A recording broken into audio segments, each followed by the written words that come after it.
Salutations, subjects of the internet. It is I, the King. You may know me for uploading Animash gameplays, but I also upload occasional Hybrid Animals gameplays. I've spent plenty of time on Hybrid Animals. If there was a mechanic to master or a creature to unlock, I had done it. I ventured through Shindo, Dustville, Muckwood, etc. countless times. I thought I knew the game inside and out, but there are some things buried in the game's files that were never meant to see the light of day. It happened late last Tuesday. I was hanging out in Bloomtown. The pink trees were gently swaying, the ambient music was looping its cheerful tune, and I decided to head back to the mutation lab in Nubia to mess around with some low-level eggs. I put a crow egg in the father slot and an octopus egg in the mother slot. Suddenly, the game had glitched. The slot didn't show the octopus. It just showed a blank black square. No name, no icon, just void. Curiosity got the best of me.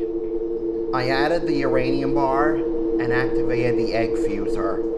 The egg that popped out wasn't normal. It didn't have the usual color scheme and question mark on it.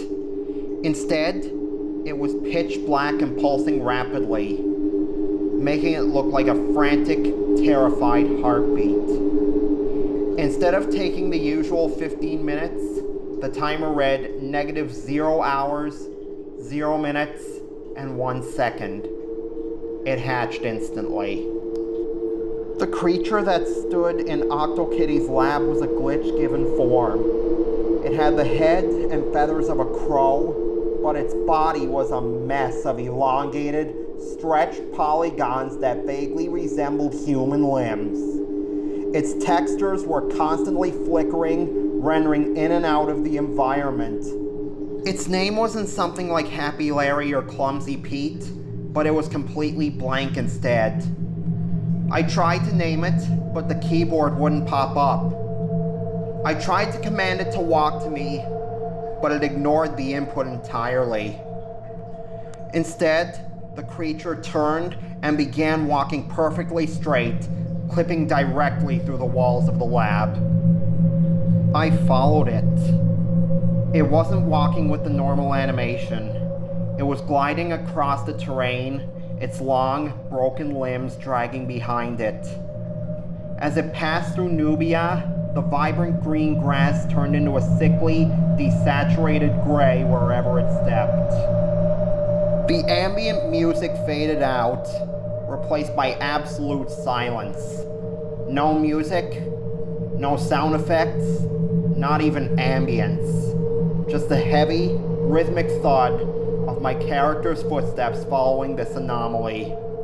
It walked through the gently rolling hills of Nubia and into the darkness of Yandi. Every wild hybrid nearby didn't attack it. They simply froze in place, their idle animations completely stopping until we passed.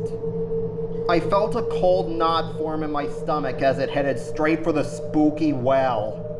I opened my inventory and quickly equipped my magma musket, desperately hoping the +12 damage output would be enough if things went sideways. The glitched crow thing didn't hesitate. It walked right over the edge of the well and plummeted into the darkness. I took a deep breath and jumped in after it. The landscape within the spooky well was pitch black instead of volcanic like it normally is. The only light came from the faint, fiery glow of my magma musket. I walked forward slowly and saw something very familiar. Shindion was on the floor. The massive red crystalline boss was shattered into dozens of low-resolution chunks, scattered across the ground like broken glass. The game hadn't registered it as defeated because there was no loot or victory fanfare. It had just been dismantled. Standing in his place was the hybrid. It had grown. It was towering. The black polygons of its body were writhing, tearing at the seams as if it was struggling to exist within the game's engine. I aimed the magma musket. Before it could fire, my phone vibrated violently. A single, long, continuous vibration that wouldn't stop. The creature turned its head, glitching and duplicating as it did so, its textureless, pixelated beak opening wide. A text box appeared at the bottom of my screen. It wasn't the standard UI box. It was a jagged red window with glitching black text which said,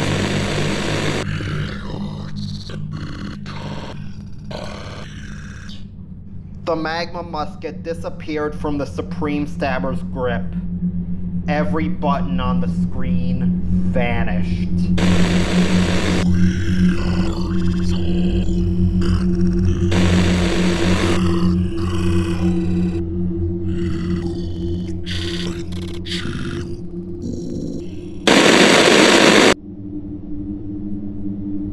And then, the creature jump-scared me by lunging forward, filling the entire screen with a mass of static.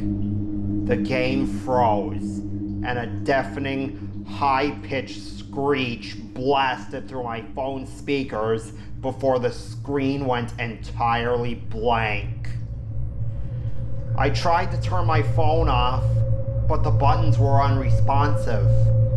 I stared at the dark screen, my heart pounding, seeing my own pale reflection.